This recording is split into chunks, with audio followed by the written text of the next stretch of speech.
Hi, I'm Justin Younts. Welcome to the DMF, and this is part 2. So I'm not buying into like it's all going to go away. And I have zero belief that AI is actually going No. to be possible for like human storytelling. I think it looks crap. Well, it can't replicate the human eye, and that's one of the things that is really complex, is how Yeah. complex the eye is. So it might look good on surface, but if you're going into deep work, you're not going to be able to get those subtleties that only the human No, eye can do. I, And I it's remember, in really, fact, you were saying you love the movie, my the most violent year. I remember Glenn Fleshler played a part in that, mm, and there's one of the sides was a scene where he's being very intimidating to Abel, and then Abel just had some information that he didn't realize he yeah, had. And yeah, I want to say not a muscle moved, but it was like Glenn's eyes changed color. That's like how subtle it was. Like it yeah. was like everything was different now, but not an eyelash moved. It's all internal. And that audition was one of the most exciting ones I've ever seen, because it was so subtle, but it was so clear, like Yeah. what was going on internally for him, that's the only way I could describe it. It was as if his eyes just changed colors. And that's what can happen in an audition when you really are specific and you really are locked in, is Yeah. things like that can happen, because then you stop you stop Well, thinking you're about not outside lines. yourself. It's that thing Yeah. of you're in the moment. You're in the moment. You're in a scene. You're in a situation, Well, but and even it, now, we say in acting, how do we stay in the moment where you're not thinking about, oh God, here comes my big scene. I got to start crying. Like you're not yeah. outside. You're in the character, thinking, having the inner monologue of the character, like you are in character. Yeah. And that's what I think we all got to be going for. Yeah, Right? because that's what we want to see, and that's what we want to Mhm. see on the event, that's why I agree with what you said about having when you're doing self tapes, having it close, not doing the 3/4 shot, where you could see half, because then you can Yeah, see the eyes, because that's what absolutely. is gonna bring us in. Talk about working with the Telsey office. I mean, you've been working with it for a long time, but like, was Mhm. it always a good fit? Oh yeah, Bernie Telsey is an incredible mentor. I can't even begin to even probably comprehend how much he's taught me. And he and Will Cantler and David Vicari, Beth Knox, and Craig Burns were all there when I started, Mm, and are still there. David's retired, but everyone else is there, and it is. And now, of course, we've grown, and now we have two offices, right? The New York yeah. and LA office, and it's really a family. That's all I can say. We really love our internal collaboration as Mhm. much as our, external, like with our clients or with the studio or with actors. We Yeah. also have our, internal Telsey Well, I collaboration. liked hearing about how, you would be like, here's the people I like, here's the people you like. And then you're like, I'm not sure about this person, but here, let's look at this, Yeah. maybe you should take another look. And the fact that you have that trust with each other, be like, well, and I think that's good. Let's go into some specifics. You talked a little bit about this already. A Most Violent Year. Talk about casting that film. You already gave me something great about an amazing thing that happened in the audition room. What was that like casting? Because watching that film, they feel so real. Everybody just feels like they live in that world. I mean, it takes place in 1982, I believe, right, kind of before New York changes into, Disney World, this is the Yeah. end of, 1976 Taxi Driver, New Yes. York, where it was like, pawn shops and, porn and stuff. Like now Hmm. you go to Times Square and it's like, my mother, when I first went to New York, she told me, she was like, well, I want you to be careful. I'm like, it's not like that anymore. It's really not any bad parts of New York like A that. little grimy. I mean, Elmo doesn't look like how Elmo looks if you go to one of the Oh yeah. parks. Yeah. He's Yeah. I'll tell you dirty. that. Yes. But sure. Yeah. I would say it is, JC Chandor is a filmmaker. First of all, the writing. Just when you read the scenes, like you kept discovering more and more. It's one of the reasons I still, like when I teach, I'll use scenes from that Oh, film that's awesome. because there's so much happening underneath the surface. And if you think, a lot of people think day player, day player means you work a day or 2 days. Yeah. That's all it means. You could have a good part as the day player. Like your part could be very meaningful and it could be a very good scene, but you're like the contractor or you're a Yeah. cop, or whatever in, opposite one of the leads, but it's not like all day players are not like, here's your latte or latte, it's not always like that. And so I Yeah. think that a lot of actors just assume if it's on that contract level, well, there's nothing to do. And Yeah. they kind of enter into the scene work with that point of view, which means they miss everything. And Yeah. so the best thing about Most Violent Year is really getting to see and casting these incredible actors like tear apart that script and find all these little nuggets of beats and little points of view that you're Yeah. just like, whoa. And so it was really, really rich in that sense. And, Neil Dodson, who produces with JC, is a former actor, went to Carnegie Mellon. So Okay. he is really, really has excellent taste in acting. And I don't know, it just feels like we're in there and we've always done them in New York, right? So, Yeah. you've got a great actors coming in of every level, like whether they're getting started or not. And it's a pure joy. Is this there's the part where the kid, he's Abel is giving him all the stuff about, you ask for tea, whatever the thing is. He comes in. I mean, he gets attacked in the scene or whatever. But that's a scene where, it could be throwaway, but it isn't. Even the two people that he's talking to, you only see him for a second, but like I can go right to them. So What's there's his this name? scene, I don't even know if it ended up in the movie, but this scene I use in classes for this beat cop.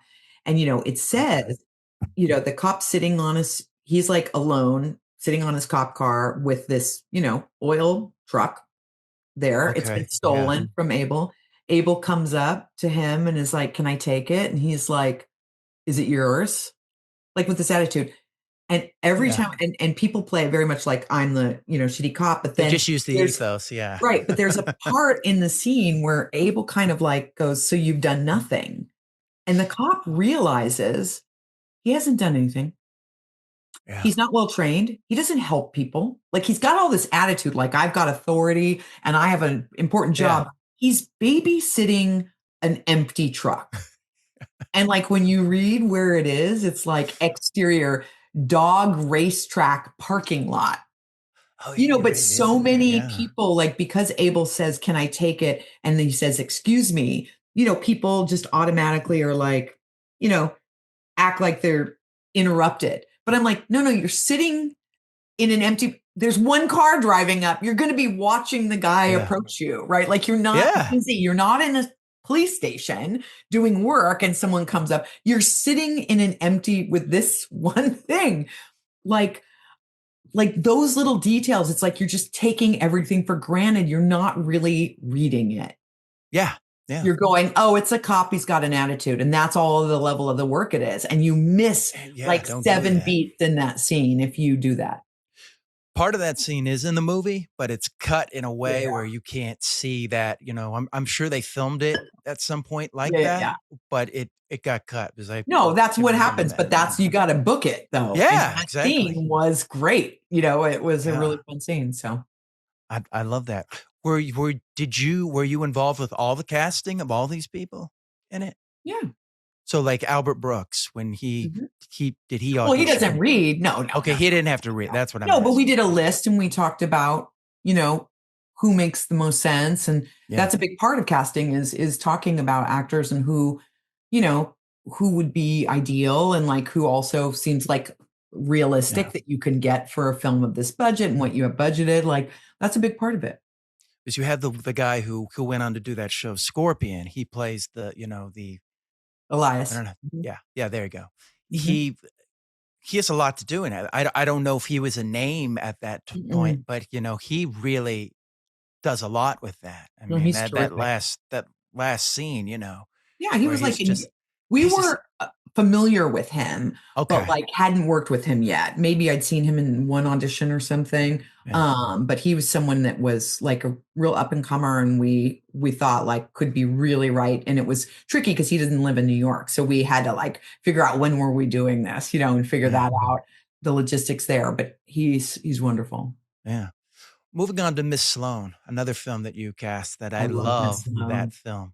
I don't People think need it to gets enough. watch that movie. Thank you. You Yes. know what? In I this time really period. say this. I think it's one of the best movies I ever did. It's sitting in an audience watching that movie. People are like yelling at the screen. Like it is so.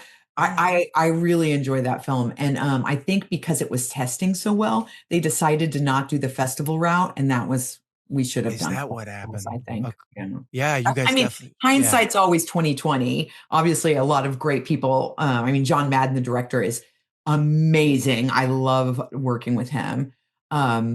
He's fantastic. Yeah, Miss Sloan, that was a really fun one. So many of our Yeah. favorite New York actors in there. Like, there's the Jake guy Lacey. yeah, there's the guy who plays, because she's so busy all the time, she has to, like, hire somebody just to sleep with her or anything, and you bring that guy and, that could have been a throwaway thing, but he really, like, Oh no, he's makes great. it into something where it's like, he actually kind of, is he care about her? Is he just doing the job? It adds some, subtlety to it. And that's one of the things I love about Miss Sloane. It just, I mean, it's got the same kind of feel as The Most Violent One. It has Yeah. Jessica Chastain in it. Yeah. Was that, what was that like casting overall? Was it just, Well, it was um we had done the pilot of Masters of Sex with John Madden and had an mm, incredible time on that. And then when we did this one was more like us putting on tape because John wasn't in New York, right? So then we were yeah, like sending selects out and stuff. But we got so many of our favorites in there. Lucy Owen, spoiler that, when she gets mm, caught, that she's the the, the mole, or like she's been yeah, leaking information. That yeah, scene yeah, with yeah, yeah. Allison Pill, that scene is so great.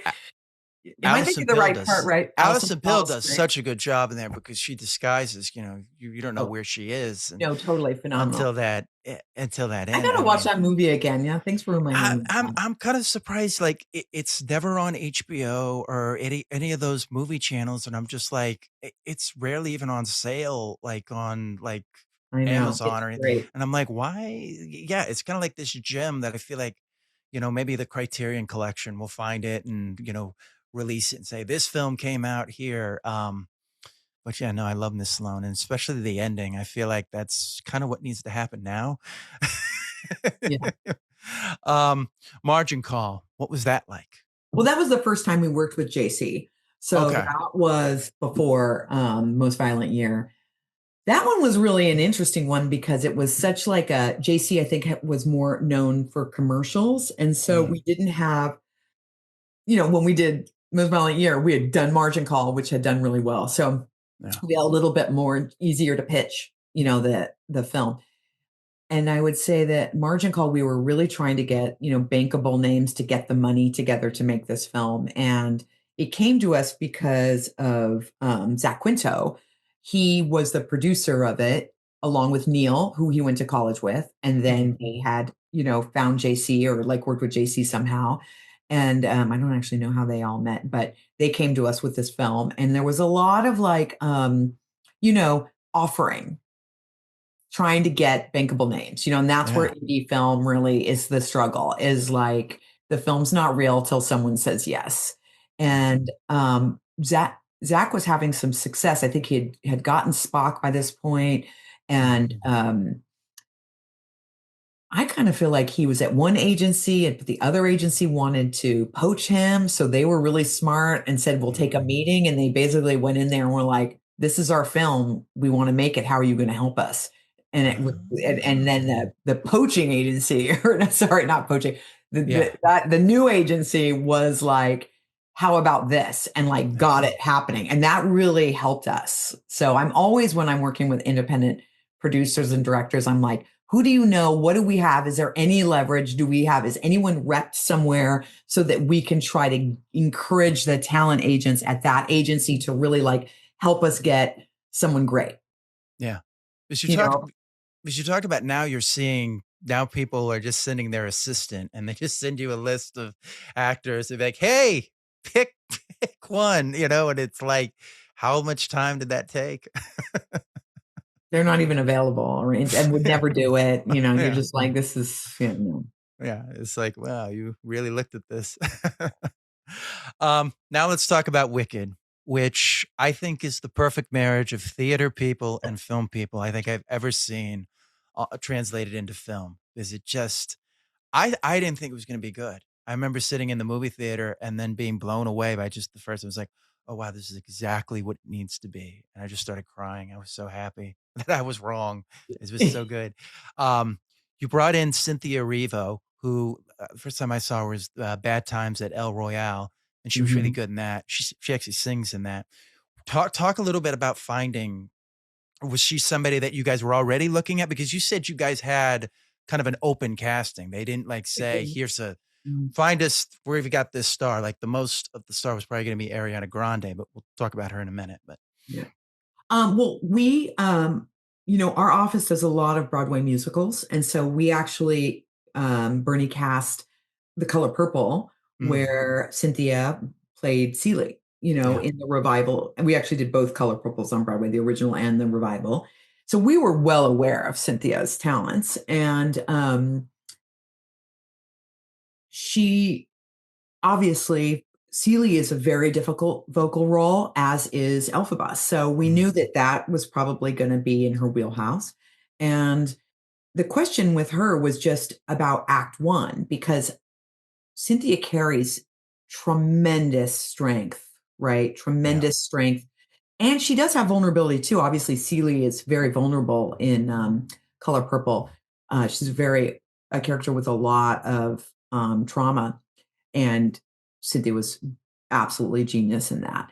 But there's a humor to Wicked, right? There is a humor to and a vulnerability, yeah, like an insecurity. It's kind of different in Wicked, and that was kind of more the question is as Cynthia has, come into her power. She'd already been nominated for an Oscar for Harriet. yep, She'd won the Olivier, won the Tony for Color Purple. Like she really is in her power. Could she still connect to that girl who doesn't belong and shows up and is different and is other and feels like her biggest strength is actually her biggest weakness, all of those kinds of things that you do. And that's what we saw in Cynthia's audition that was so amazing is she just absolutely dropped in and she sure did have all of that and connected to it in a way that I don't even think, I mean, we obviously couldn't imagine. And then and then of course we had other actors also in the mix. And so we did some mixing and matching. mm, Um, and each time Cynthia did anything, it was just crystal clear. She, interesting. mhm. Was it because you've mentioned Amanda Seyfried? Was she wanted? She didn't go for Elphaba. She only No, went she was for for Glinda. Yeah, she was yeah. for Glinda. Was there anybody, or can you not talk about it? Anybody that was kind of close to it, or no? I don't No feel big deal. comfortable because Okay. I'll be Okay. really honest with you. It's a vulnerable place. And we Yeah. are talking about people's dreams. Like Yeah. Cynthia and Ari have talked so much, and actually so has Amanda about their dream to be in Wicked. Yeah. And I have to say, it's like vulnerable. And we saw amazing people. We really No, did. no. Yeah. But at the end of the day, only one Yeah. girl gets this part, one girl or woman gets this part, and one woman gets that part. And that's just how casting works. And I'm so grateful to every actor who engaged in that process because we really learned so much during the process. It was really Yeah. important.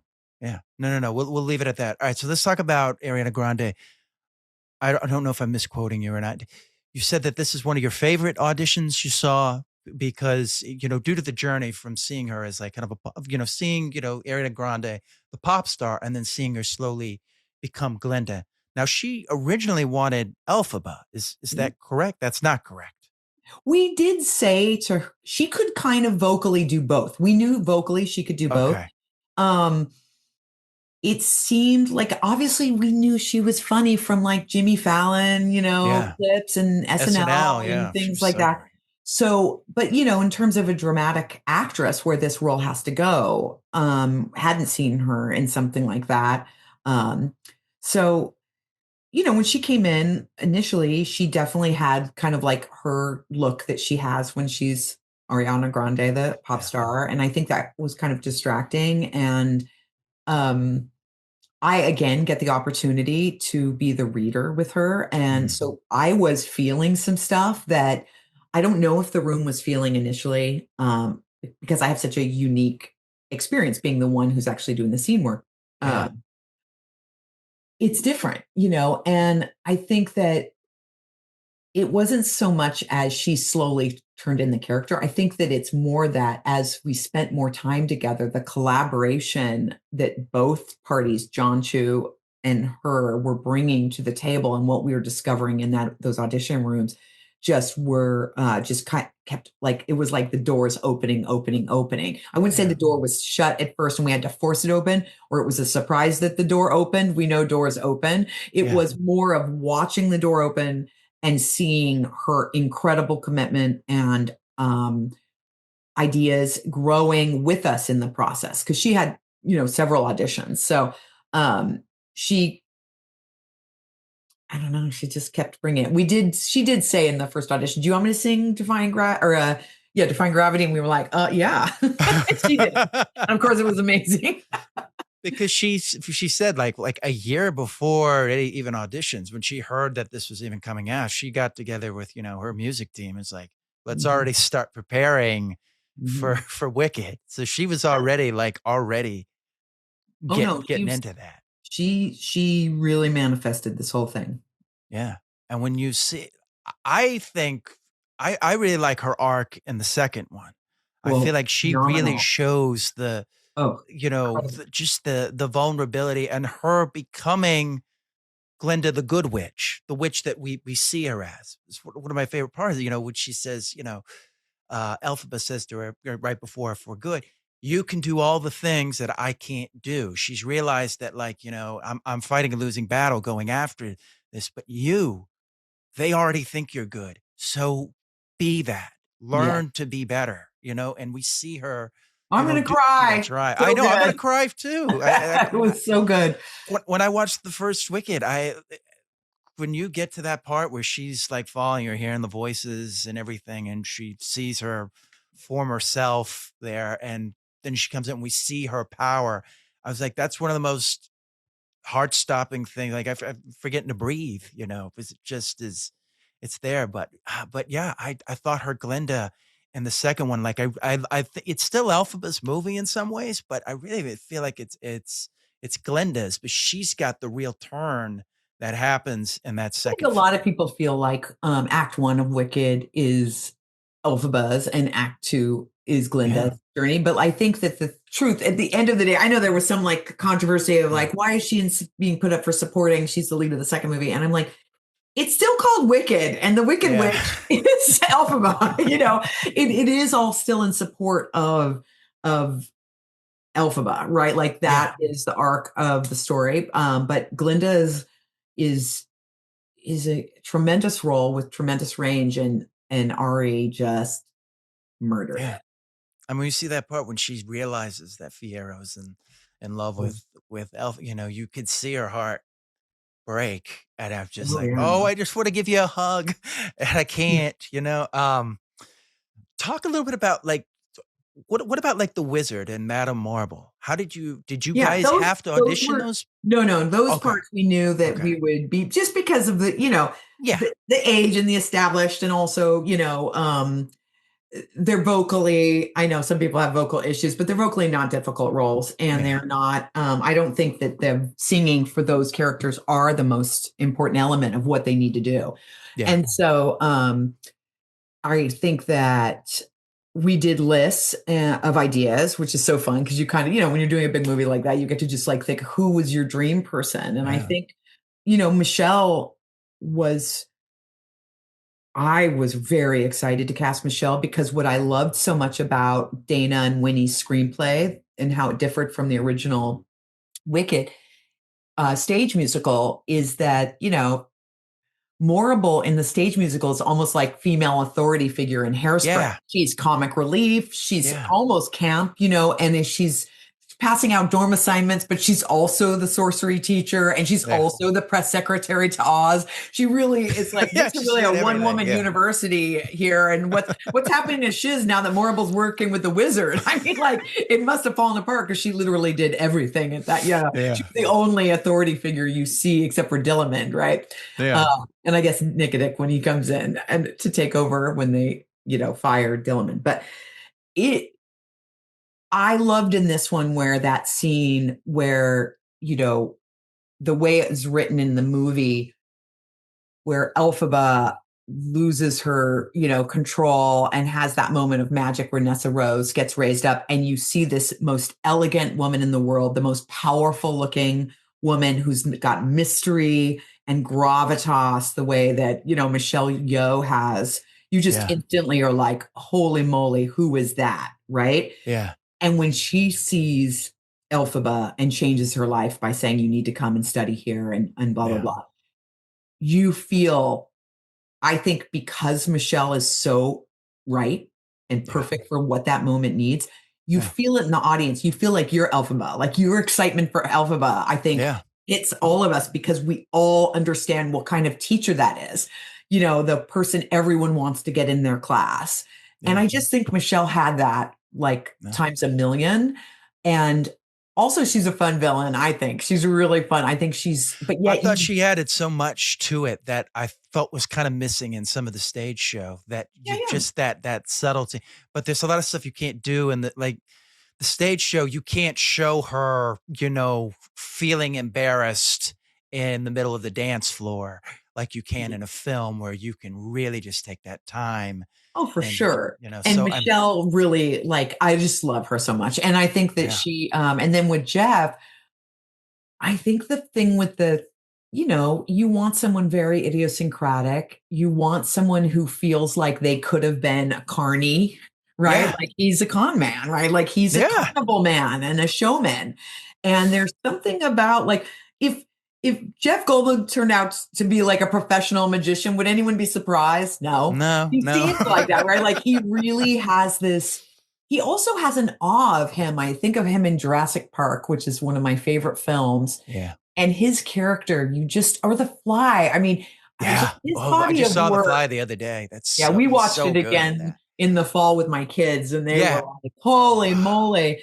And I just think I also think it's a movie musical. So Jeff's physicality, I think, really adds a lot because his numbers are, it's hard to do those numbers like Wonderful in the middle of the drama of part 2. And he's just got that loosey-goosey style of movement, and he's very musical. He is a musician. Yeah. And I think all of that adds up to a very special wizard that's not just like a place setting, like someone who really, when he covers his face with his hands when he realized what he's done, it's so good. I just think and he's also he kind of popped off the list to us, you just see it and you go, Jeff Goldblum. Yeah. Will he do it? That's kind of, I guess that was kind of the thing. The reason I asked that is because they did have to sing. And I was wondering, did you need to see them sing? And because I know when, what's his name? Well, I've heard Jeff sing. Jeff is a musician and is a band. And you can hear, I've heard, I feel like I've heard him sing. With Michelle, Michelle very openly says when John reached out to her, she was like, I don't sing, and I think all of us were kind of like, well, it's a movie musical. So movie musical isn't 8 shows a week on Broadway, right? And this character is more of like a character singer anyway. It's not meant to be. It's not like, it's not the same kind of singing. It's more, so all of us just felt like that she's so perfect for the role that she'll just make it her own. Yeah. Yeah, that's what I thought. What about Bowen Yang? I thought he added so much to just a little, he brought that SNL charm that needed. Well, that one we have to thank, our friend Ariana Grande, because honestly, the whole time, it was an idea, but he was fully not available. Okay. We shot through SNL and he's the star of SNL at the time. He was probably in the most sketches at the time. Yeah. Yeah. They always. So I couldn't imagine a world where we could get him cleared to go to London to to rehearse and learn choreo. Like it's more than showing up on 5 days of shooting. It's a Yeah. lot more. So, you know, we held auditions for that part and saw some really wonderful actors, you know, who read alongside Bronwyn, you know, during our process in London. And it's so funny. I just saw one of them that I just fell in love with, and she is in All My Sons on with Bryan Cranston on the West Oh, End. wow. And I saw her, Oh, I that's great. screamed as much excitement when I saw she was going to be in it because I fell in love with her during the process. And obviously, you know, this is what happens in showbiz. And this is why we always say to actors, win the room, because even if you don't get the job, like I am looking to cast her in something. Like I Yeah. really, if I have the opportunity to consider London actresses, I'm absolutely considering her because fell in love with her during the auditions. And many others, right? That we saw that were great. But then, you know, Ari went to Lauren and he approved Bowen doing it. So that was really fun. That's great. 'Cause he added so much to it. Please like, share, and subscribe. Thank you.